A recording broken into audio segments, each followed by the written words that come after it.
Ben sana sesleniyorum. Burada durup bakma bana. Gel. Hukuksuzluk yapıyorsun. Ben bu ilin vekiliyim. Beni burada tutamazsın. Saygısızlık yapma. Halil Bey, kanunsuzluk yapıyorsunuz. Biliyorsun değil mi? Kafanı sallıyorsun. Hukuksuzluk yapıyorsun. Bunun hesabını soracağız sizlerden. Bunun hukukunun da hesabını soracağız sizlerden. Siz yapın şimdi. Gün gelir devran döner. Merak etmeyin. Merak etmeyin.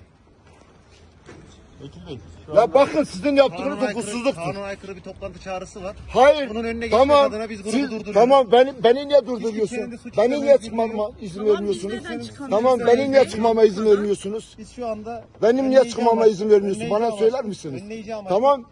ki buradaki insanları durdurmak Halil Bey, sadece. beni burada durdurma yetkiniz yok. Ben Hayır. bir milletvekiliyim. Beni burada tutamazsınız. Bunu sen de çok iyi biliyorsun. Şu anda Sadece- hukuksuzluk Şu yapıyorsunuz. anda Başkan Bey ben şöyle söyleyeyim. Germeye gerek yok. Tamam ben çıkacağım, sakin vatandaşı bırakmayın. Biz Ben de sakinim.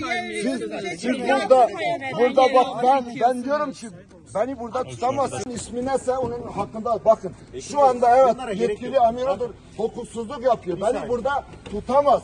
Ben bu ilin vekili. Amirin ismi nedir? Bak siz burada vekili ben çağırmama rağmen bak beni bırakın. Beni niye bırakmıyorsunuz? Hakkı bırakmıyorsanız tamam beni bırakın. Arkadaşlar.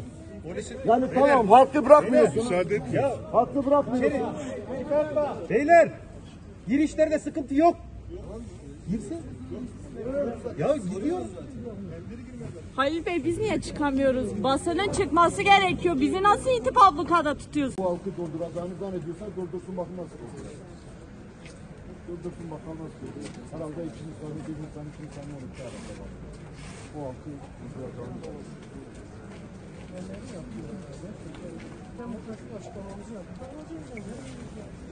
şunu. Aç şurayı. Amirim! Gel şuraya açtır bak. Bana küfür söylettirme kendine. Gel buraya. Saygısızlık yapma. Gel buraya. Gel açtır şurayı. Gel açtır şurayı. Beni burada tutamazsın. Gel buraya. Bana bak. Sana söylüyorum. Kel adam gel buraya. Gel açtır burayı gel. Bak sen benim canımı sıkıyorsun. Amir sen amirliğini bileceksin. Ben bu ilin vekiliyim. Beni burada tutamazsın. Gel buraya. Çek şu saygısızı. Yüksel. Çek. Sen kendini ne zannediyorsun?